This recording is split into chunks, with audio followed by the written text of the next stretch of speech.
Yeah, on. how does it feel better, headphones Yeah, on? because I want to play a couple songs. Nice. Yeah. Okay. Ooh. Your being here has completely legitimized my having a studio that was made just for me. So I want to thank you. I had you in mind the entire time, that you could be one of the first interviews to show everyone, oh, that's what John has in mind by having an interview show. So thank you for being here. Thank you for having me. I remember you talking about it years ago. Well, you were also on Current Mood, which was the prototype. You could see me, if you've paid attention the last like 5-10 years, you could see me like trying to have this. You know, the last time I spoke to you, there were cardboard boxes in front of us in my living room on Instagram Live. That was cool. You know, so that's how I know that I can connect, and we talk all the time anyway. So that was fun. It's fun talking to you because you don't know how to bullshit, and I love talking to people who don't know how to bullshit. Oh, thanks for saying that, because now I can just. You don't know how. I don't know how to bullshit, but does that mean that you have to be careful who you talk to? Yes. Yeah. Yes. Yeah. Actually, I had a great conversation this morning with my management. I was like, they're like, do you want to do this podcast or this podcast? And I was like, it's not that I have anything against this person. It's that I just feel like in that space, what were you thinking that made you laugh? I was just thinking like my inability to just be like on the wave they might want from me might just make me seem like a stick in the mud. Yes, the inability to be on the right, like the super excited, super like culturally connected wave. Like, and if you don't do that, then you don't give them what they want. Yeah, and I struggle with those environments because I want to bend, and therefore you would shoot yourself in the knee. Yeah. If it meant they saw blood and loved it, but then you have to deal with the fact you just shot yourself in the knee. Afterwards, I would be a wreck. Me too. There you go. And that's why we're here. Me too. But but I will tell you. Let me tell you though.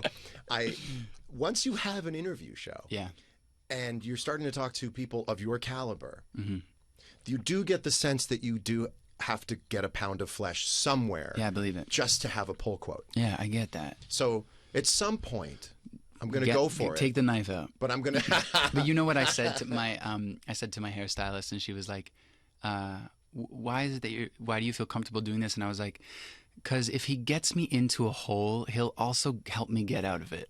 You're so connected in a very natural way. Like you're not trying to stay connected to everything. You just are. You're just a really curious person. Thank you. Yeah. Are you a curious person? I am. I'm less curious than I think you are about other people. But you're curious about the interior life of yourself. Yeah. That's probably what the thing in the world I'm most curious about. Is what's going on in there. Mm-hmm. Yeah. And also when I find someone who's willing to open that window to me, then what's going on in their internal world too. So I like the external world because it keeps me out of the internal world. What I've found is that this is so awesome because I was like, I'm gonna bring up about how much you love things and ask you about why you love things. I can tell you all about why. Yeah, this is good. You're already started. And I'd love to know your take on this. Obviously, this is so personal to each and every person in their relationship with themselves and their thoughts. I don't trust the geometry of the mainframe inside my own brain. Yeah. I think, to me, it's a moving target every day. Yeah. The idea of looking for some semblance of peace in the way things work inside is a wild goose chase for me. It kind of is. And so you think it is too? But go on. So I spend so much time in there that to live among things with specifications, and those specifications don't change, right? The reference number of your watch is the same tomorrow and the next day and the next day. So I hide out in specs, in materials, in shapes, in really things. You guys don't even know the amount of things I have. The amount of things you have. It's what I call like compassionate materialism. Yeah. It's not material above all else. No, because you will like get like a small little thing you'll have the most love for I've ever seen of anyone. Yeah. What was that thing you had, like a wallet that had? I already hate this. Yeah. I already hate okay, this. let's get out of it. No. What is it? It was some sort of like first of all, we're sitting outside the studio and I'm looking at your vehicle, which had things on it. Yes. The vehicle had things in it and Yes. on it Yes. to do more things. Yes. And then you pulled out a thing out of your pocket that at first glance is a wallet, but actually had lock picking tools. Tools, just in case you were learning to lock pick. Yeah. these are the pursuits that keep me from hanging out too long inside my head because I feel like there are no hard and fast rules by which to abide. Yeah. What's your experience like going in the there? head. And have you ever are you on a diet in terms of how long you spend in there and how long you leave? Oh my God, yes. Because I get addicted to excavating. Yeah. Well, I guess we should put this into some chronological context. It'd be for helpful. People. I sort of see your career as the hero in a movie, and in these different chapters, each record's a different chapter. And in the last chapter, you were on tour in 2022, and you canceled the rest of your tour, which to me is like the end of a movie where the cowboy, you hear a gunshot go off and it goes to black, and we don't know what happens to the cowboy. Yeah. And the reason I think it's fun to talk to you about it now is because things have resolved. You have an album coming out called Shawn that is the beginning of the next movie where you find out that cowboy lived and he shoots back. And I think there's so much to talk to you about that in terms of the end of that last movie and the beginning of this. Or he stopped shooting. Or he stopped shooting. I was like, you chose a life of peace in the pop world? Peace. He stopped shooting. He started doing other things that were less peaceful, but... Oh, you're okay. Well, then let's leave metaphor world because people know that I can be extremely confusing. And I can't get involved in this game. No. I will both get lost in metaphors. We all know the action that was taken, which was explaining to people that basically you had to call the rest of the tour off for your own good. What were you feeling in the run up to that, and what were you feeling after you made that move? Oh man, I'm still processing that. That's processing what? Like, is there shame? Is there external stuff? Like, you let people down, or there's shame, that stuff? Yeah, it felt just like a big energetic like letdown. Like letting down one person is tough, but like letting people down. Did the sense of relief ever trump the feeling of letting people down? Because if it didn't, I wouldn't have done it. Right. You know. So how bad does it get? It gets bad before you finally call it. How long are you thinking about calling the tour and before you do? Okay, so I mean, consciously, I don't know, consciously, but unconsciously, I could tell something's wrong. I didn't know what it was connected to. Yeah. But you know what's actually interesting is that it has less to do with what was happening, and it has more to do with what never got a chance to happen. Wow, okay. Yeah. And what was that? Life. You becoming a person that could go do this stuff. Yeah. Having other baskets to put eggs into. Here's what's great about that. Yeah. Most people in your position that you're describing don't even know they're a person in the car on the ride. Yes. You witnessed yourself not fully being formed enough to have these things happen to you, which is a level of self-awareness that I think is probably your saving grace. Yeah, it is. Did you ever cheat? And when I say cheat, I mean turn to things like vices. Did you ever go to things that killed the pain for a second, or were you always fighting this without help? To be honest, I always was fighting this without substance help. Good. But what's funny is actually 2 days ago, I'm filming a music video, and my throat is still hurting from this. And I'm like, I had this whole thing about having my first cigarette this year. Of all time? Yeah. How did you like it? I absolutely loved it. Yeah. Like it, especially when I'm being creative, it just takes the edge off. Even like right now, like a cigarette would be perfect, you know, because it would just like. But how many have you had since the first cigarette? Quite a few. Got it. I was smoking, making the album. And you don't worry about people seeing you with a cigarette in a video or telling people that you smoke? Well, I think this is when it comes back to the what never got to happen part. Okay. There was an unconscious rebel inside of me that was just like, I'm tired of that. But what's interesting is that the cigarette was always like a part of a celebration, or like we're connecting over something musically, or we're in the studio. Like there's a magical kind of moment happening. 2 days ago, and I don't smoke regularly. It's usually if there's like I'm in the studio or I'm working. Are you smoke when you drink, Guy? And do you drink?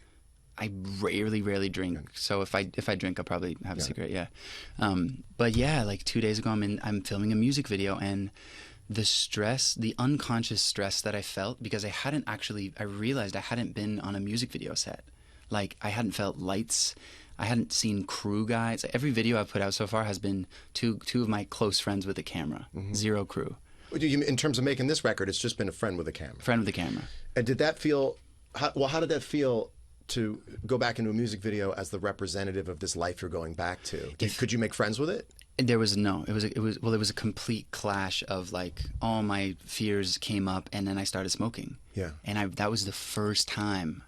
At the end of the video shoot, actually in the middle of the night, I woke up, my stomach was just hurting, and I was like, "Oh shit, that's what abuse of something feels like when the That you'd smoked so much that you got sick, or just felt so sick. Yeah, my throat, my chest, my lungs, and I was like, it's an ongoing question for the rest of your life as long as you do any substances at all. What is the appropriate amount? And there is a funny little section where it's not enough, and then it's too much. Yeah. And that's one of the reasons I stopped drinking, was because I just couldn't find it. I couldn't find that. Every day was a new challenge to find. It's like that perfect temperature in the shower, that 1 degree too hot before you just burn your flesh off. You know what's crazy about me? I can handle a hotter temperature in the shower and tea. And so. Not a metaphor. Not a metaphor, literally. Yeah. So I think for me, I've always been so conscious and aware of when I'm drinking, whether it's too much, or if I'm smoking, whether it's too much.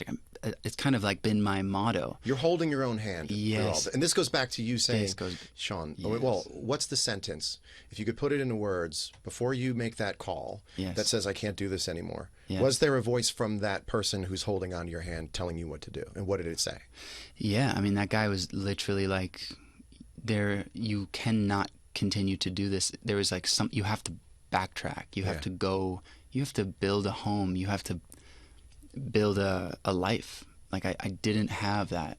But then I would say it didn't look like you went home and moved things in on a U-Haul. You went from the perspective of seeing you on social media, certainly, you kind of went to remote areas. Places that seem to me to be the exact opposite of domestic and home. Totally. So you went on this journey. Well, that's the question of home, I guess, So you're fine to be in the jungles of Borneo with the right people and have the feeling of being home. I think so, to an extent. I think also it's really important in like a nice place on the East Coast to have a place with candles. Where's home right now?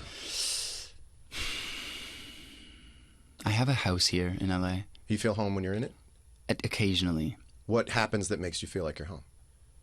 When people are in there and I have the space set. Am I correct then in assuming you don't like being alone?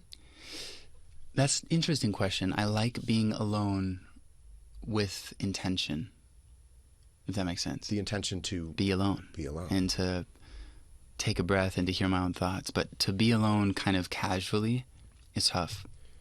Well, you're about to not if everyone's be like, alone. oh, well, I'm going here. If I'm in a room with 5 people and like all at the same time, everyone's like, I'm going to go here. And oh yeah, I got to run and do here. And then all of a sudden everyone's left. I'm like, whew. Yeah, I know that feeling. You know what that's called? Abandonment. Yeah. That's like psychic abandonment. And I had it when I was growing up and had terrible panic attacks. I'll tell you a story no one knows. I like the opportunity to tell you these things as much as you're telling me this stuff. When I went to college, actually before college, I didn't really graduate high school. I did through summer school, and I never went to college. I was home for a couple of years before I went to Berkeley. And I hated being the last one awake. Yeah. I would look outside my window, and if I saw another house had a light on, I'd feel okay. And I hated feeling like the last one awake. I felt abandoned by the world if I was the last person awake. And then when I got to college, I had a roommate who would, back in the day of instant messenger on AOL, he would be typing with his girlfriend back in San Diego, and I would sleep like a baby knowing he was still up. But the minute, he knows this, the minute he signed off the computer and started to get ready to go to bed, I would race ahead of him to the bathroom to get ready to go to bed, to try to get in bed first, because I was so scared of being the last one awake. And then I discovered time zones and realized they're awake in Tokyo. Yeah, but did that simple perspective? No, it wasn't simple. I can look at it now, but that was abandonment. That was socially being so sensitive. I mean, you are one of the most sensitive people I know. And I don't mean that sensitive in terms of vulnerable. No. It's not vulnerable. You are processing things on a level most people don't understand. And there's a lot to process in this world. And you seem to have done it perfectly on the new album. When you sent me the album, and you know I'm like not just your biggest fan, but like I root for your heart and soul and brain and hands and legs and feet and everything. I said to myself, he did it. Picture a guy in the stands after someone completes the touchdown pass to win the game, and the guys in the back just going, he did it, you know? do you feel like you did it? Because I think you found the music that you had been searching for. And how did that affect your take on having left the stage, not just the stage of music, but the world stage, and coming back? What does the record mean to you now? It's I feel like I'm getting the chance right now to actually open up about this, because it's a really complex thing to talk about, and it's nice to be speaking it with you, because I sense that you went through a similar thing. Sure. You might have started closer to where I'm trying to get to, but there has just been, I guess what going away for 2 years did was it really connected me to my sense of self and my inner compass and what feels true to me and what feels performative versus what feels authentic. And now coming back with this album was like really like, I'm just gonna really put out what feels entirely authentic. You did. Yeah. I mean, there's moments where you kind of turn straight to the camera. Yeah. You know, I mean, you're doing things in front of the camera when you're writing, and occasionally you stare straight down the barrel. Yeah. And I want to play something that when I first heard it, I went, son of a bitch. Okay. And it's this part from Why. No, that's fine. Done that. It was nice to hear. That's nice coming to hear off your of songs be played back in a setting like this. So well, that means you love it too, because I watched you and you didn't make a face of like, oh, I've got to sit through this. That's exactly the authenticity. Because go on. Sorry, you said I stepped off the stage with nothing left. Yeah. All the lights were fucking with my head. But here I am singing songs again. Why? Yeah. When you first had that idea, did you write it on paper or did you sing it into a microphone? Into a microphone. So you sing it into a microphone. And what's your first thought? Can't say that. Yeah. Good. And luckily I write with people who the second I say can't say that, they go, have to say that. Yes. People don't understand this. Can't say that. Means have to say. Means have to say it. It's exactly in a songwriting. In sense, songwriting, I would yes. say conversation that I don't know if that necessarily holds Couldn't up. agree more. I'm glad you gave that disclaimer. Don't use Although, that. you know, when we're younger, Yeah. there's that sense of mischief. But this isn't about mischief. Yeah. This is about We are adults. We know when we're crossing a line of mischief or not. When we're actually, it's can't say that because it's true. That's right. Yeah. That's Yeah. we're not supposed to say that to the audience. Yeah. We're supposed to keep this The perfect facade. looking glass going on of what's going on. And I always say it's like if you roll the dice on a Monopoly board and it falls off and hits the floor. Yeah. That's where the dice is. Yeah. It's not on the game board. It's on Yeah. it's in a different place. And so you never had second thoughts. You went and where in the process of making this album did you touch on that, and did that send you into other things on the album? Did that blow the honest thing open? It was really that song. That was when we were like, okay, this is the bar of honesty that we have to be writing from. And then you say, "Here I am singing songs again." Yeah. Why? Yeah, What's yeah. the answer for that? The question is still there. You know, I'm because I am. Yeah. Because I wake up and that's what I want to do. Did you ever think when you said, "I'm going to stop this tour," that you were going to stop music altogether? Absolutely. Oh man. How long until you picked up a guitar again? 2-3 months. I really thought it was like that's why I was in these places. I was like, am I going to move to a little coastal town? And You were looking up real estate. yeah, That's what you were doing out there. yeah, for real though. What would you have done if you never came back to music? I have no idea. I seriously thought about. I actually took a small therapy course, and I was like, I might just become a therapist, like in a small town. It'd be fun. It'd be weird at first for everyone, and then eventually they would just get used to it. That's always the fantasy, man. That we're gonna give up. We're gonna give up the big time, and everyone in the second grade class is going to accept that I used to be a singer or And something. it's gonna be fine. Yeah, because I'm going to be in the second grade because I never finished. But here's what's happening for me right now in a present moment. I'm recognizing that as a celebrity and as a musician, I haven't really necessarily had the platform in terms of conversation to just talk about the nuance of being authentic versus like when that authenticity just feels like almost too authentic for the public. Do you have those kind of discussions with management? Yeah, and I think I guess I'm learning right now, and I've just been experimenting with social media, and I realized that, you know, there might be like 100 people screaming really loud all these negative things, and then there's 3 million people who are like, we love you however you are. Who don't feel something that makes them have to write about it in the caption. Oh, yeah, they're either like, the oh, that comments. was cool, or they're like, yeah, I like that guy. And a lot of them are like, hey, we support you. Yeah. But what's weird is that as a human, I know this is so talked about all the time, but we really don't have the mechanism that understands that can make that translate emotionally okay. Yeah. You see 20 tweets about how this is not right, and you're like, oh man, maybe it's I know. It's crazy. I know. Well, if you were in a room with 20 people and all 20 people told you that's wrong, You would have a terrible night. You'd have a panic attack. You'd have a terrible Yeah. night. And people don't understand that polarity, right? Like, you can deliver one message to 1 million people. Mm-hmm. All you have to do is say one thing, it goes into a microphone, and it's replicated in a way so that 1 million people get one message from you. Yeah. But if you flip it, Yeah. you can burn someone out like that. People don't understand it, and maybe they don't have to. The money's good. It's part of the deal. You don't always have to show them what's behind the curtain, but what's really happening is, like, to your point, Do exactly. people want to see what's behind the curtain? No. They don't. No, man, Some it's- people might. There's magic to this. Yeah. There's okay. magic This is to really this. good to talk about with you, actually, Yeah. because I feel like, Although you're so authentically you that Yeah. I would never, a fan of yours hearing me tell you that Yeah. perhaps you shouldn't be so open about what's happening. You know, there's another guy who did that. Yeah. His name's George Harrison. right, That's all George Harrison did. right. You know, I've told you before, if you look at George Harrison on the Dick Cavett show, right after the end of the Beatles, Well, he I reminds me of you. Well, I watched a lot of those interviews. And it's striking. He's not living in anyone's box. Yeah. And you're not living in anyone's box. Yeah. It's a funny, But there's things inside the box. there's things in there. What do Yeah. you want out of the box this time?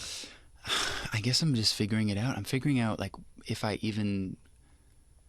guess, to be honest too, it's like if you go away from your family for a year and you go off to school and you learn all these things, you don't just go back home. I mean, everyone's experienced this probably from coming back from school. You go back home and you're this entirely new person, but your family remembers who they last saw, And your family's the fans here. and the family's the fans here.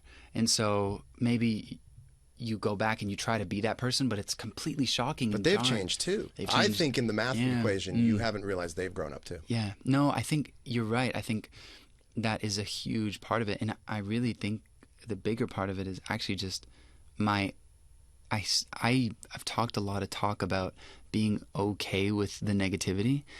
I'm not okay with it. I just never looked at it You never looked at it until when? until recently.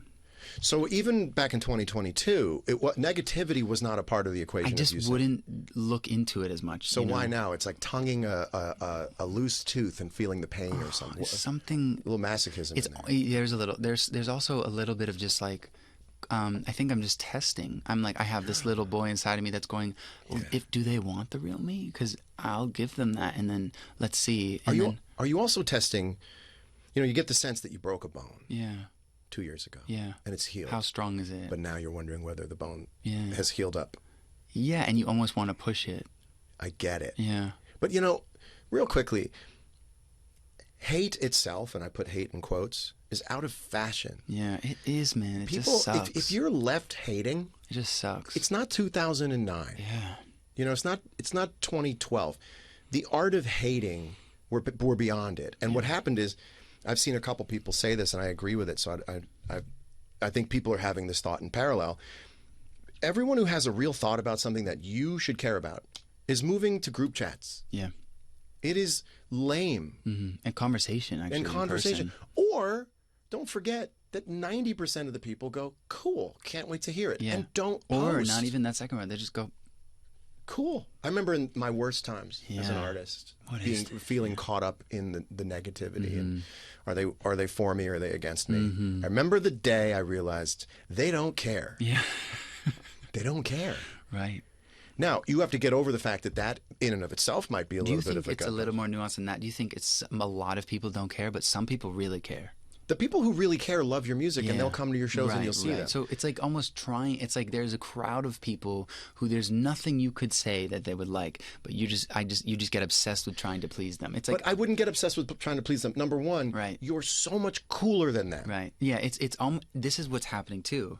And also, let me tell you this: Yeah. it's a victimless crime Yeah. to talk about these fucks, Of course, yeah. because they won't self-identify. Right. So everyone who's writing is not going to say, "Hey, I'm one of those fucks he's talking Right. about." They wouldn't walk into a room and say No, that. Yeah. it's the last thing they would admit to someone else. It's so funny because I feel like this is like the first month of being a musician. People are like, what do you think about the negativity online? And I was like, you know what? It is what it is. And here I am at 26, like, it's actually bugging me this year for the first time ever. You Like, know why it's bugging you, I yeah. think? That's a great interviewer to tell someone what they're thinking. Yeah, no, please. I'm curious. I'll I tell you think if it's not. you have more awareness than ever I before. think You're that's more what in it is, touch too. with stuff. Yeah. And it's not that someone is making you feel bad about yourself, but it is intellectually confusing and offensive to have reality distortion waves be shot at you, and you go, that's not what's happening in my life. And the more you know yourself, Yeah. it just becomes like, oh, wow, I really want to explain this. You know what I just remembered? Yeah.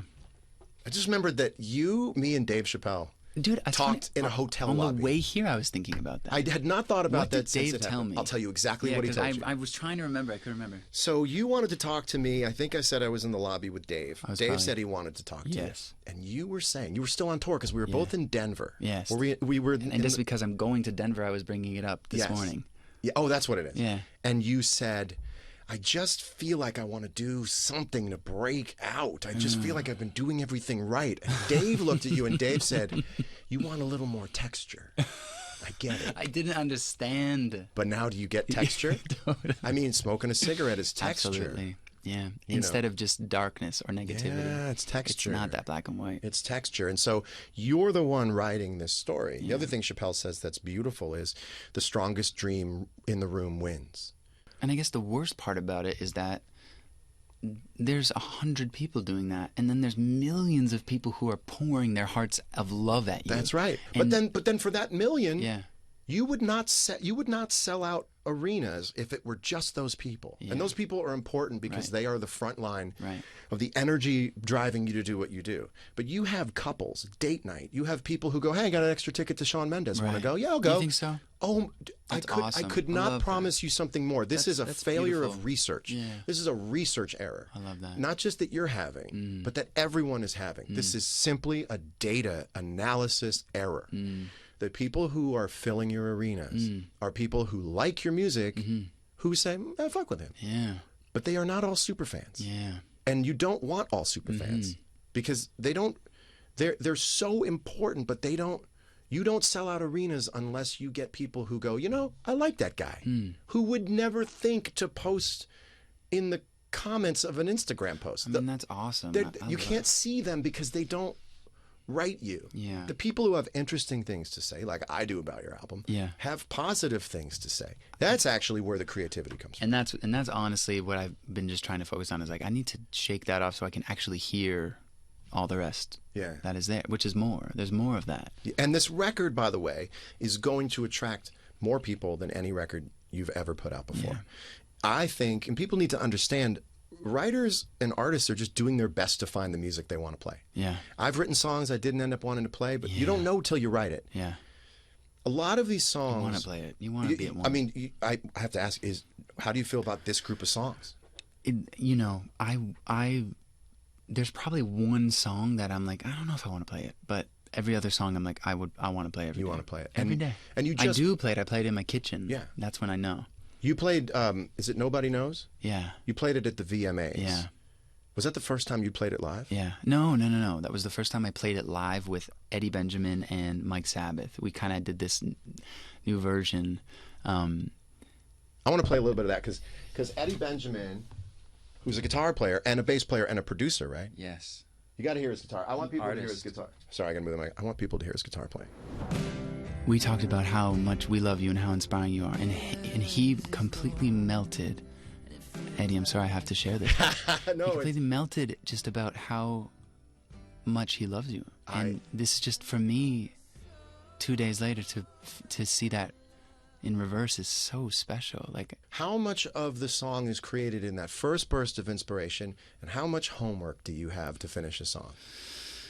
a lot of it is in that. You know the answer. Do you to that. finish most songs in that first hit? Yes. Yeah. And when you don't, do you hate having to finish it at home over the weekend? Depends on the song. If it's good enough, no. But I will. There was of these songs on the album. This was the most I've given myself homework, actually. Probably 2 or 3 though. That you have to go write a second verse.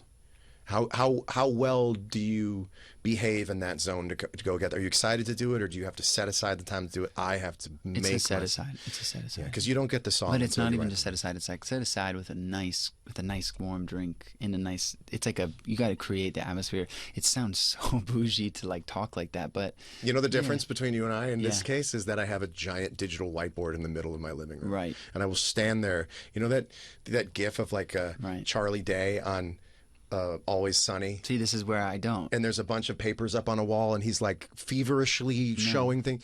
I become extremely insane in my living room. That sounds great. And I'm Goodwill Hunting, and the song is the equation. And I want to get it because you know why I want to get it? Because I don't want to work on it anymore. I want to have it, right? So when you write half a song, and this is why I think a lot of people just write 1 day's worth of a song and move on, because it's an entirely different brain to Your stand there. music is different. It really is a different caliber of writing. I really believe that. I think there is a level of thought and heart and time that you put into music that is. Thank you. It is. I'm not just saying that, it is genuinely different. Thank you. Truly, truly is. Not even just to compared to like modern music, but to all music in the past. Like even if you go and listen to, John Denver, there's a texture difference. That's really sweet of Yeah, you to say. there And you is, might be man. right in terms of the intention That's of, what it makes- getting it to read across, down, inward, like getting That's it what to work. makes it beautiful, John Mayer music. Nah, thank you. But it's That's what makes it so quotable. Oh, thank you. Well, Yeah. it's highly intentional, and Yes. the older I get, the more I have people in my life who I guess feel comfortable enough to just ask me to make one that's just a hip shot. Just Yeah. make the record that's just No scope. But what's really funny is the people who want to go in the studio and do that with me for me in 1 week realize, oh, that's a whole different process you have going on, and I'm here for that. I'm here for the discussion about the word kept on your wall versus taped on your wall. Yes. That could be a 5-minute discussion. It turns out I love that stuff, but what I don't love is going home with half a song and having to grab the rest. How long does it take you to get the rest? I'm pretty like I'm pretty like quick to say I don't want this or I do want this. I do like this or I don't. Like it's The song or the pieces you're writing for the song? anything but the song. Yeah. And so I think the reality is I don't know if it's a discipline thing or just a nature thing, but when I'm making a song, if it doesn't feel deeply upwelling and moving and like literally like I'm gonna vomit out the words, I don't want to write it. So you will write it if it's moving enough. You just will automatically write it. It would just write it.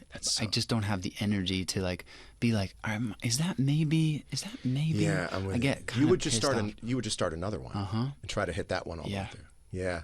I wait for that feeling of song vomit. Yeah. I Horrible metaphor. no, it's not. The song vomit to me gets me halfway across yeah. the race. It gets me like 70, 80%. Gets me 35%. Wow. Oh my God. You must. You're working. You are putting effort. And then I go home and I write 22 pages. Did it of lyrics. always? Was it Yeah, always? yeah. Always?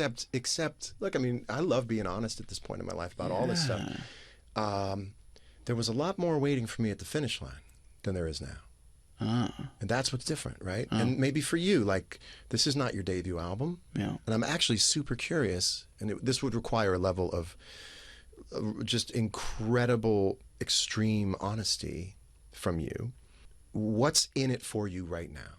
And be as superficial as you like, because I would be Promise. superficial. I'd love to make people go, oh my God, Mayor's still got it, right? What's pulling you into it now?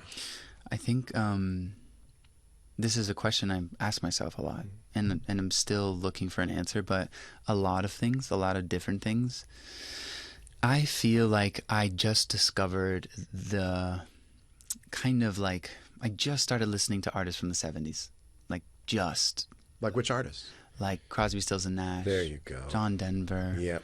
I just started to actually listen and understand.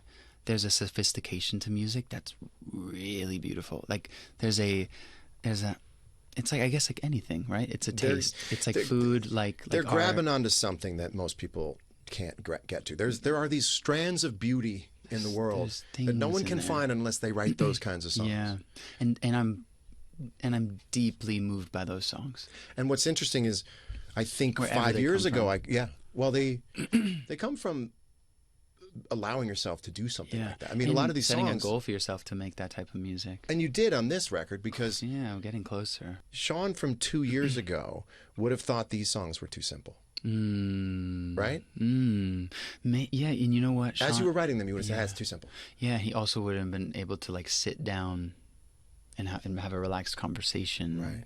You know. And now, what felt simple as you were writing this stuff, you listen back, are you starting to realize, like, what are you learning about this album listening back to it that you didn't know when you were making it?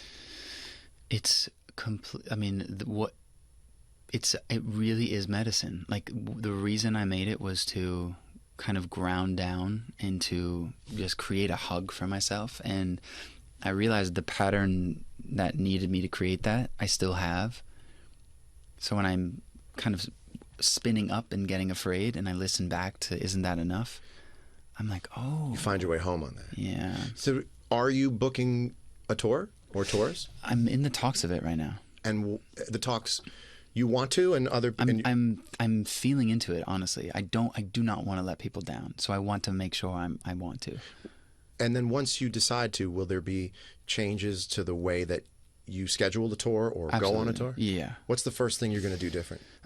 Just time between. And the major difference, I think, is the people out there with me. Having more people who we can create life with. Yeah. You know, it's not just get out there and work. It's like get out there and live too, you know. It's hard because I don't think people understand how much hard work it is. At a certain point in touring, you cannot get it any better than it is. Right. Whether you are No the matter Rolling how much money Stones, you have, yeah. or Lady Gaga or anybody, Yeah. that When a you go hotel to is still a Denver, hotel. it's a Hotel is still a hotel. You know, a plane is still a plane. Now, it could be a private jet, but you're still going up to 40,000 feet. You're still coming back down. Yeah, and you're that not is, there for dinner on Sunday. No. And it's still an arena. And I always say every dressing room has the smell of testicles. You will find it. Yeah. Even if there's pipe and drape and there's beautiful carpeting, You cannot mask it. you will at some point find that post-game spicy nut smell, and you'll be like, right, this is not a living room. So this is when it goes back to the why of what is pulling me to do it. Yeah. And maybe this sounds. I'm always worried of coming across self-absorbed, but It's an interview. yeah. Just let me just say it right now. If anybody wants if you- to write, this guy sure likes to hear himself talk, it's an interview. I'm asking him to do this. Blame me. Keep going. I think I've discovered that I'm pretty good on stage, and You are. and I'm facilitating an environment that feels like uniting. People feel connected, and there's a sense of like there's a relief of anxiety, which is just my number one. When you get up there, And I think through the show, there's just a connectedness, you know, there's a higher sense of purpose. do you get nervous to go on stage? Yeah. Okay, I like to ask this question every once in a while. If you could put into words the feeling you have right before you walk on stage and give it dialogue, not just describe what it feels like, but make it say something to you, what does the feeling say? It depends, actually, on the show. Because going on stage before I played this album, for the first time in my life, I felt too relaxed. And it was completely numbing, unconscious numbing. But So that you wouldn't feel the overwhelm of it. yeah, well, there's so many voices that are coming in. There's one voice that goes, "Oh, I'm gonna show them I'm him. I'm him." Okay, that's the angel on your shoulder. What's the other one? No, that's the devil. That's the The devil being, "I'm him. I'm gonna show everyone. Yeah, I didn't go anywhere. Look at who I am." See, that to me would be the angel. The devil for me is. Oh, it's the devil. Fine. All right. All right. Fine. You know. So wait a minute. You're People so are much so higher. different. What is then? This is a very Buddhist take. Maybe This is a very Buddhist take. These are your earthly. This is your binds to a very earthly kind of possessiveness that Okay. you want to have. Yes. About, it's going to be about you. Yes. What's the one you're shooting for? To take. The one that makes me feel better, sincerely, is the one that is like, just get out of the way. And if you can kind of make it more about the experience that people are feeling in the room, you can actually experience it with them. You can almost do this this is going to sound really heady, but you can almost do this thing where you're the performer and Yeah. you can enjoy the show too. That's right. And in order to enjoy the show, you actually have to not be super obsessed with yourself. Because then that splits the two of you, Yeah. you and the crowd. Yeah. You kind of, to be able to, because listen, my whole thing is like, I just want to figure out how to make each moment enjoyable. And that one, for me, used to be enjoyable. Well, it's super enjoyable for a lot of different reasons, but the most enjoyable part is when I get to feel like I'm sitting in the crowd. Yeah. Feeling the crowd, feeling Well, the that's show. also like flow state. Yeah, well, it Yeah. is flow state. I mean, just to all that headiness can Yeah. just distill down to those Yeah. two words. I mean, it's similar to flow state. Yeah. When I go on stage, and I people need to understand, I love playing live music. I think it's evident that I love playing live music, or else I wouldn't do it this often. But if you walked up 5 minutes before the show and told me that all the power in the city had gone out, I would go, oh, thank God. right. I don't have to, because the walk to me Is I hate it. I hate it. I hate it. I just, please, can something happen that I don't have to go on stage? and what is that? And like, it's a kicking and screaming while I'm about to change states of matter. I'm about to change states of matter. I'm about to go from this thing to that thing. And I know what you're trying to do is stay the same thing. And that's where I'd love to be. It ain't gonna happen for well, me. you said something. I can do that with Dead and Company, actually. Well, yeah, well, I can do it with Dead and Company. But go. You said something beautiful, in the Rick Rubin podcast, where you said, "My goal is to make the stage the same level as the ground." Yeah, yeah. I never forgot that. I can told do 1,000 people that. I want to get that to happen, but still, there is a state like. What if we don't actually desire for that sensation? What we just want to feel is calm, like peace. I want to be there. Yeah. And my nerves don't come from whether or not I'm going to be good enough. Yeah. See, I knew I was going to be good enough, so I had to invent new things to be worried about. Sure. And the worry is, will I existentially want to exist there? Okay, got it. Me too. Will I want to be there? Me too. That's it. That's The talent's not going to. So you feel comfortable. Absolutely. You have the relationship with your talent. Like you're going to start singing. It's going to be great. absolutely. I finally. Yeah.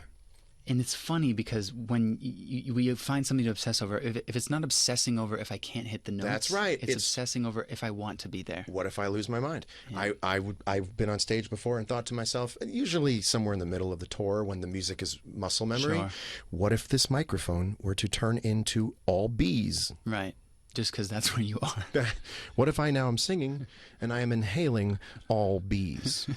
Now, I end up picking up a psychosomatic reaction, Of when you get believing swollen. I can feel the fuzz Of course. in my nostrils. I can feel the little wings wanting to flap, but there's not enough room for them to go around, so all I feel is the vibrating. Now they're in my sinuses. Yeah. Well, I'm in the middle of going, when you be there for me, baby. That's gotta have. That's interesting. It's my brain won't stop. I go, what if all that cheering is actually screaming? That is super. What if it's all interesting. screams of pain? That's. And then you hear it and you go, kind of sounds like it, freaking myself out. It kind of is that. Like there's another me. I had a friend who asked me, what do you think about when you're on there? Like, because we were watching a show, my closest friend. He's like, what do you think he's thinking about? I'm like, honestly, this is probably his like 98th show. And like, he is probably in the middle of the TV series he's watching. Like about me? He asked a question about me? No, someone. About you? No, someone. you were watching. We were watching another artist. artist. Yeah. And like that does happen. There are these moments where you just like completely disappear. Yeah, I mean, by the way, I'm gone most of the show. I'm playing the music most of the show. Yeah. I'm fine by the middle of the first song. Yeah. It's when I get up there, and the solo tour was different. That was just so naked. It kept you present. You had no choice. You would see it in my face if I started thinking about which episode I was going to watch of a show when I got back to my room. You would see me leave. Yeah, you would go. All I have is just me up there. Yeah. You would see the eyes start to fade out. Any rituals you have? Any rituals before you go on stage?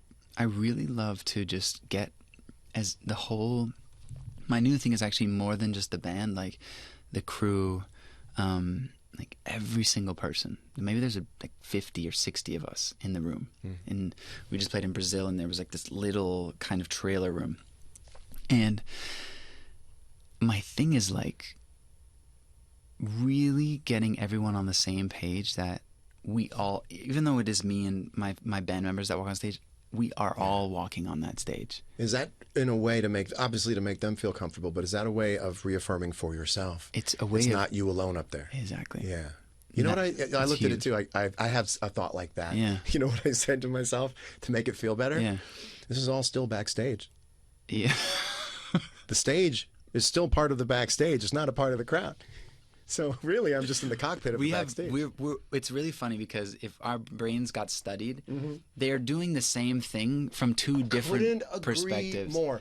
I They're could trying not to agree achieve more. the same outcome. We are different. We are the same Fortnite player with different skins. Completely funny. Like you're coming at it from such a funny perspective. Yeah. Oh, I could. I mean, I could tell you. It just would never, like, if I tried to do that, it would just never work for me. I would just be I'd be laughing. For me, the stage is the observatory deck Right. connected to the backstage. It's not the crowd. Yeah. Until you walk out into the little divot between Right. the trench between you and the And first does that person. actually help you? Yes. That is unbelievable that that helps you. I mean, that's amazing that helps you. People think that I am like the cockiest person who ever lived. I'm cocky about my. Sure. I can be very. Let me put it this way: I don't have a self-confidence issue when it comes to what I'm able to Maybe do. people just never took the time to understand you. I didn't make it easy to want to try. Sure. I didn't. Sure. Didn't make it look like something someone wanted to set off a course on figuring out. I'm riddled with insecurities. Yeah. They're just not about the thing everyone's got their eye on. Sure. Like, well, you're about to put an entirely new album of songs into a set list that are different from the other songs. Would you agree they're the most different than the other songs were from one another until this point in your career? Absolutely, by a long shot. How's it going to be playing a new one, wondering if they wanted an old one? Are you like that? Are you like me? I go, they want a hit. They want an old hit, Well, not a new hit. here's the thing. Comes back to those 2 years where I have almost become repulsed at not being authentic, and I've swung almost too hard, where I can't find authenticity in something I've done in the past, which is why I make it about, okay, well, they're enjoying it. Yeah. And now I'm trying to find the places like, hey, maybe there is a little bit of authenticity in Treat You Better. Yes, there is. I think and you. it's refinding that. It's a swing. It's Well, think about what it represents, right? Yeah. Treat You Better represents. Well, that's not forever ago. It's a couple albums ago. It's not your first album. No. But enough years ago in the lifespan of my life. Is there a part of it for you that you relate to it being such a big pop song that it's representative of different ambitions than you have now? Absolutely. Yeah, That's you got to just erase that metadata. Yeah, they're just songs now. Yeah. And I think when you first get back on stage and play them, you'll see the crowd is different. Yeah. They want what's on your mind now. Yeah, they do. Yeah. And when you play Treat You Better, they're going to enjoy it for different reasons. Yeah. And now I got to tell you, you're old enough now that, dare I say it, there is nostalgia for a song like Treat You Better. You can enjoy it. Yeah, even you should as well. I play Your Body as a Wonderland. Yeah. And you actually, it's funny, you actually start playing it more like the record when I've noticed that, like, I never felt a bounce in Treat You Better, which I think the whole world felt. I always felt a weight. I always felt like I was You're on the downbeats. I was pushing down where the whole world was hearing everything bounce. And so now I've started playing it with a bounce, and the whole energy of the song it's a different thing. I think you're going to surprise yourself with how much you love this. Yeah. Because they represent something different. Yeah, now. they do. And they're all versions of you, but you get to commiserate with that version of you. Yeah. And hear it back and go, that's what that kid was thinking. Yeah. And you can put your arms around that kid as you're singing it and sing it with him and sing it for him and have him next to you and go, come on, let's sing this one together. I remember you saying that. Bring him up with you. You know? It's a beautiful place to get to. What I found really interesting was I interviewed you for Interview Magazine. Yeah. And they sent me a list of questions I should consider asking you. Mm-hmm. And I was surprised to see questions about, and this is the where the wording. knife comes out? What's that? Is this where the knife comes Yes. out? Okay, come on. But I'm only interested in how you feel. Let's go. I don't use proper nouns on this show. Let's go. But I found it interesting that people wanted me to ask you. It came from you. It said, "How's your love life?" And It came from me? Well, maybe it came from Interview Magazine. I think it might have, yeah. Well, and I'm not, like I said, phenomenally interested. But we can talk about that. I'm interested in. You're interested in me. I'm interested in you, and I'm interested in the experience, the very intense experience of growing up in the public eye. Yeah. Having a relationship in the public eye. not having a relationship in the public eye, and then hearing back the reflection of that from other people in the music that they make. I mean, that no one's going to understand. And again, we are handsomely should rewarded. talk about this. We're handsomely rewarded for the stuff we have to deal with, right? And we should never say, just so you know, here's how tough it is. I'm curious, has the intensity of the scrutiny about that part of your life, your love life, I hate saying it's the worst phrase in the world. You are free to speak the dumbest phrase words in the world. you need to speak. Yeah. Okay. Do you have any lingering trauma about getting into another relationship because you have this sense memory of how difficult it is to get in and get out and not have the sense of yourself be damaged? Because of the way that it has been portrayed through music afterwards, or just generally? All of it, right? Yeah. I mean, absolutely. all of it. I mean, I mean, you and I are both talking as people who've heard songs that are, at least other people are saying are references to us. And the question is, are you excited to get into another would you get into another relationship with another songwriter, with someone who could write a song?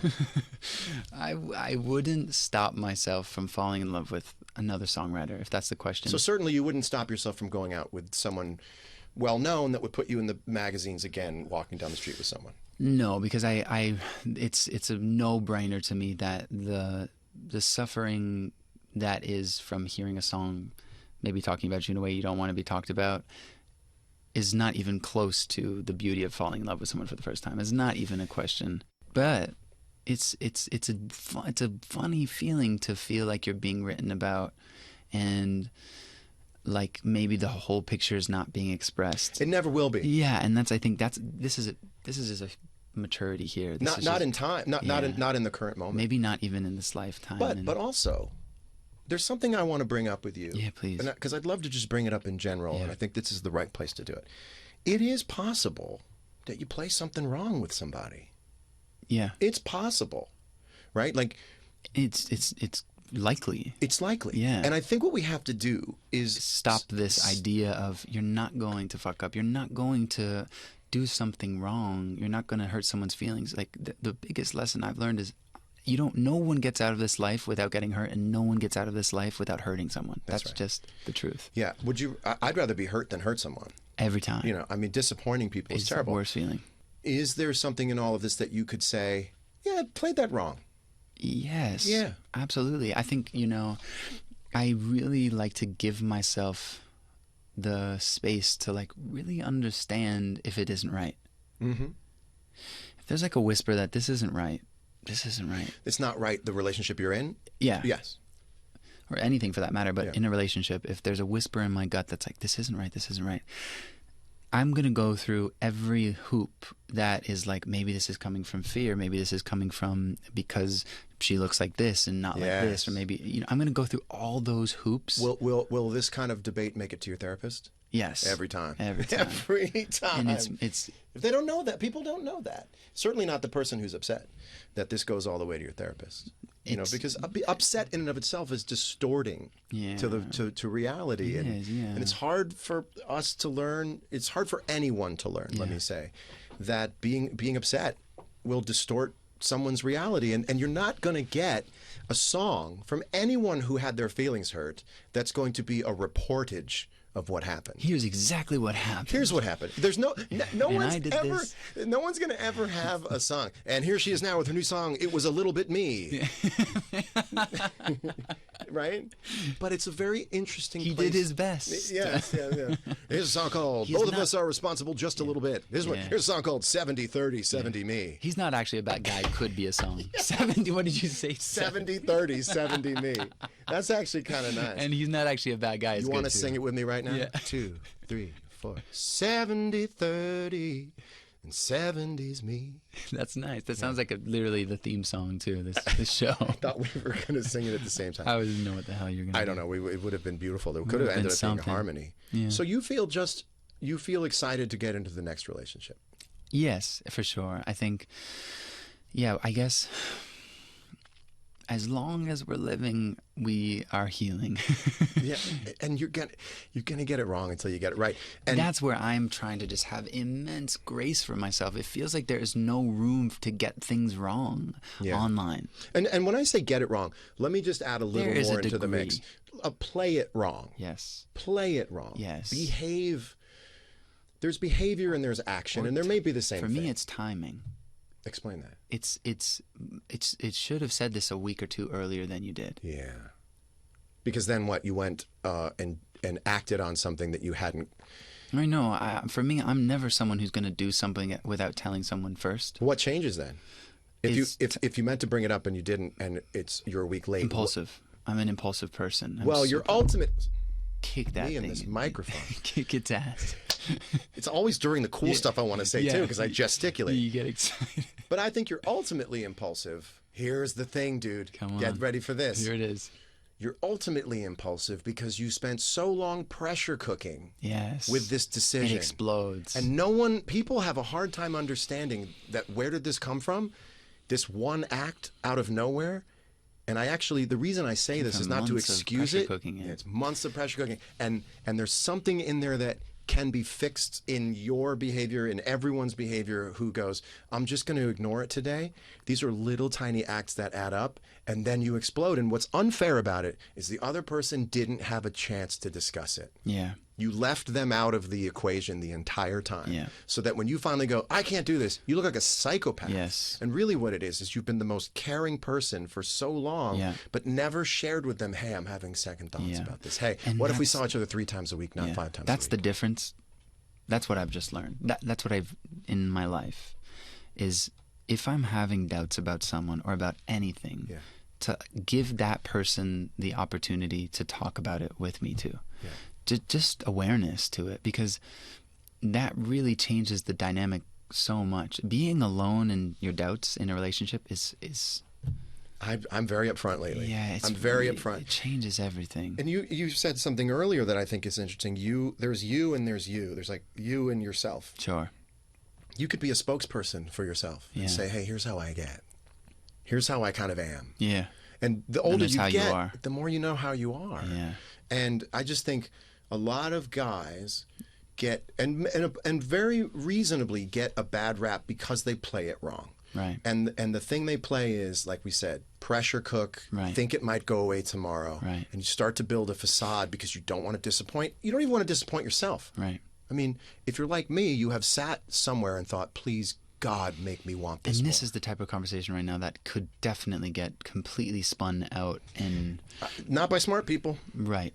Not by smart people. Yeah, yeah. You know, this is about auditing. And also it's really important to just express what it feels like from the guy's perspective. I feel like just to be like this, hey, this is what it genuinely feels like. You know? I mean, this is a very honest investigation into how people get seen as assholes. Yeah, I think a lot of women I actually know are really genuinely curious, regardless of if it comes across this way or that way. A lot of women I know are super curious about actually what it does feel like to be a man, the intention, where it comes from. And there's one thing that I'm thinking about, which is just like, you know, when you're pressure cooking that feeling, maybe it just comes from the deepest fear of there's been times in everyone's life where we thought we knew what was right, and we have been harshly proven to be wrong. To say nothing of the fact that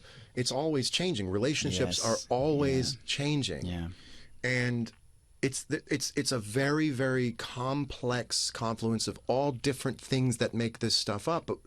But what I think is interesting is someone looking at you, hearing you talk for 5 minutes, with every fiber of their being would say, that man has not a bad bone in his body. Right. There is not a bad bone in your body. And I think the beautiful thing about that is you also should say that back to yourself. Yeah. The other thing you say to yourself is, played that wrong. Yes. And if you're allowed to look back on that, not as nuclear war, but that I screwed that up, yeah, and you're left to be able to deal with that in its actual size, which is, would like not to do that again, but not World War III. You can very quickly get on to doing that. Yes, and that is so crucial. I think, you know, I'm always gauging whether or not it's worth talking about the details in these situations. But like, for instance, being with someone 2 days before seeing your ex and communicating 2 days before that you're going to go hang out with your ex. So I'm only asking you to clarify because I truly didn't understand it.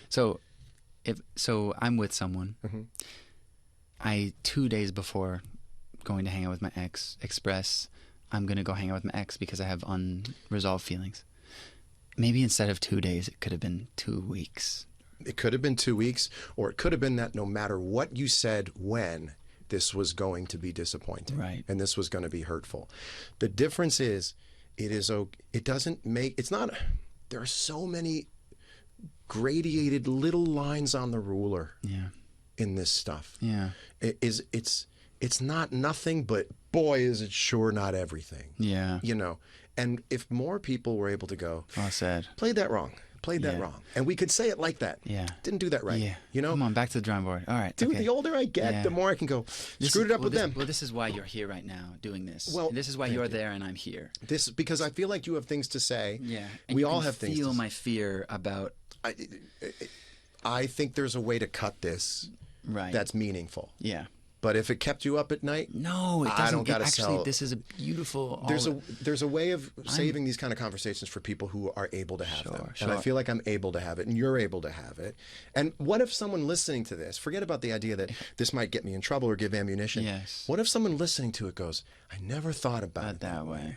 Fuck, well said. Isn't that better than getting a pull quote? Being because so obsessed. Bring these things down to normal size with yourself. Yeah. To everybody feels them. What I can tell you is this. It's a longer life than you think. Beautiful words. And you'd be surprised down the line who you won't see at a party or won't see at an event or a thing, and you'll be able to tell they're okay. Right. Whether they say it or not, they'll give you a hug and they'll say, good to see you, and you'll go, it's over. Right. And guess what? There's someone else, that person has done that same thing too. And it's a chain. And if everyone agrees that given a certain amount of time, unless something terrible took place, truly terrible took place, you're allowed to say, how you doing? Yeah. You all right? And then you say, hey, look. And they go, it's okay. Yeah. And you're going to cry on the way home because you're going to remember all the nights you spent going, fuck, I fucked it up. Mm-hmm. There's not a lot of space in this world for the middle. Yeah. But if you're not in the middle, you're not learning anything because you're either ignoring it, or you're completely in disbelief. You're ignoring it because you don't want to touch it, or you're burning your own brain out because it hurts too much. Yeah. So I think it's so important that you are aiming. I think what you're doing is actually beautiful, man, because you're actually playing in a really, really important, crucial role for the next generation of artists. You're holding this. You're holding a mentor place, and thank you, man. So thank you. Powerful, you know, because I think at the end of the day, musicians can all have therapists, but none of those therapists know what it's like to be a famous musician. You're so right. It's funny. You talk to a therapist and you go, you ever seen your ex-girlfriend on a billboard before? Right. And they go, no, I've never done that. I go, let me tell you, it's a weird 2 weeks. And even hearing you say that, it's weird 2 weeks. That just like making it not the end of the world, but not nothing, like you keep saying. It's weird 2 weeks. Is so profoundly healing. Do it, man. Just I always say, stand in the middle of the boat. Yeah. You know, it's so funny. It's so good because it becomes funny, and then when it becomes funny, it just becomes so palatable. It's you know. Listen, if you want to go all the way to the end of this thing, of this thought experiment, God forbid something were to happen to you or me, and we had a funeral. They'd be in the seats. I'd hope so. They'd be in the seats. If you were taking your last breaths, you'd feel our hand. Oh, that's nice. Promise you that. Yeah. All it means right now is that this is difficult. The one, that's the clip people will choose to. All right. I had to get some at one point. There it is. But I feel that way too. Yeah. You would be shocked who's going to come talk to you. And if the roles were reversed, it would be you there. 100%. With your hand. 100%. And that's. How about that? Yeah. How about that? Exactly. How similar 2 days from now do you think your thoughts are going to be from what you're saying right now? it depends on how I wake up, Yeah. honestly, or even the drive over. Like it's so. But here's what you're It doing. depends on you. Yeah, that's right. You're making your process, and I hate to say journey, but you are a journeyman. You are making your process known to the world as you go through it. Yeah. You're the type of person who would not wait until your autobiography to say, All the in things. 2022, it was really hard for me to take the stage. You'll act then and there. Yeah. You know? Always. And was there was pressure cooking in ending the tour? Of course. I'm sure for And days. I everything. can't let people down. Yeah. And what you have now with this album is saying to the world and having the world say to you, it's good to see you. Yeah. All good. Yeah. We're good, man, as long as you're good. Yeah. I mean, it's just nice. But are you good? You're good. Yeah, definitely. I'm just coming back. I think just to find that middle ground again. I'm just re-entering a completely insane space, which is just opening your heart up to the world. Yeah. It's powerful. I want to see people No earn... matter how strong your community is, no matter how strong your friendships and therapist relationship is, communicating with the world is a crazy feeling. And I want to see you measure who gets to communicate with you. I want you to say, what are your qualifications? That's really nice of you to say, man. You know, I want you to say, I understand you wrote that. I don't know who you are, and I don't know your qualifications. What? So yeah. What are your qualifications? Huge. If someone told you, Right. if you were having a kid and someone said, you should definitely let the kid sleep in the cupboard, Right. you'd say, I'm sorry, what are your qualifications? Yeah. Do you have a child? Are you are you a child psychologist? Right. Have you written a book? No. I just slept at a Holiday Inn last night. Right. You go, well then what you're telling me is null and void because I don't know your qualifications. Exactly. And meanwhile, the people who love you, myself being one of them, are interacting with you positively on your social media. Everything. Going to go to your shows. Yeah. And what's really going to happen with this album is reach people who didn't know they were fans of your music, because this is one of those albums you can put on and leave it on and do stuff while it's playing. And you said before the last time we talked that you were shocked I said that because you had the Utility conversation about this being, what do you call it? Utility. Utility. It's music you can use, you can drive Play to. while you're having dinner with friends. I'm so proud of you. Yeah. You know why I want to make that type of albums? Because that's the type of album I'm looking for all the time these days. You made the record you were looking for a long time. Yeah. And it warms my heart to see you find the gold at the end of the rainbow. And the most important thing now for me, and certainly for you, is to enjoy the ride. Yeah. And keep some people off of it. But your heart is so open, Yeah. you almost are showing respect to these people by reading it. Yeah. Well, I should hear them out. I'm telling you. What are your qualifications? I wish you all the best. What are your qualifications in being able to tell me what to do? You know? Yeah. And I really do. I really, really understand what you're saying. This is like, yeah, it's uncomfortable to, it's uncomfortable to not know and to be in the process of figuring it out in front of the world. But like you said, like I don't have another option. I can't come on here, be like, I'm going to use everything I know up to this point and put that on and be in a performance mode. Yeah. Like I can't. My one option is to be figuring it out right now. that is your... Yeah. Now, So to that's- you, sometimes it's your Achilles heel, but I think that's your superpower. Sure. I really think it's your believe it, superpower. yeah, And you yeah. know you'd be in a Well, completely... it would be both. What's that? It would be both. It's both. I see. Yeah. Yeah, it's... But on this record, it is you taking advantage of your superpower, and I hope... Thanks for saying that. I thought it was. I think it is too. I think... Let me give you an example of a vision of the future. I think it is too. You're backstage. It's 7 o'clock. You're looking at Instagram or whatever, and you read something that bums you out. And then you go on stage, and you go into Heart of Gold, and you go, oh, no. That's untrue, because listen to this. So you've made your own armor you can put on. And That's awesome. And you know what? It is armor I can put on when I get on stage. It's actually even armor I can put on when I listen to it. That's what I was saying. And guess what? Yeah.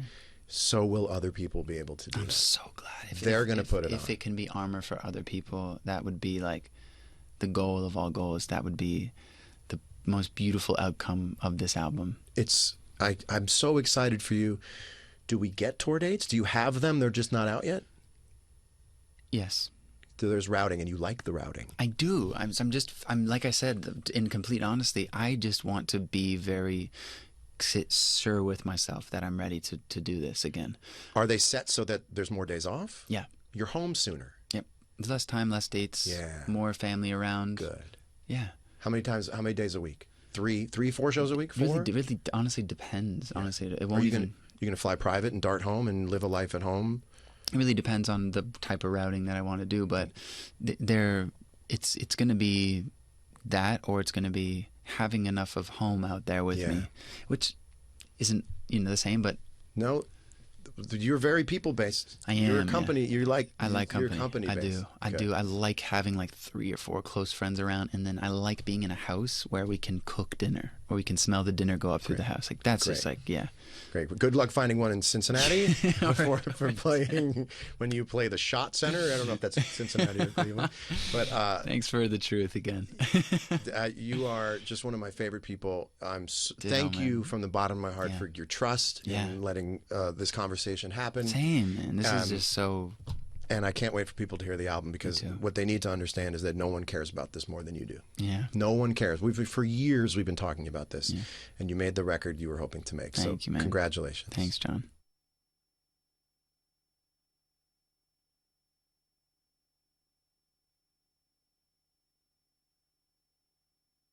Do you have a favorite spare part that you would play?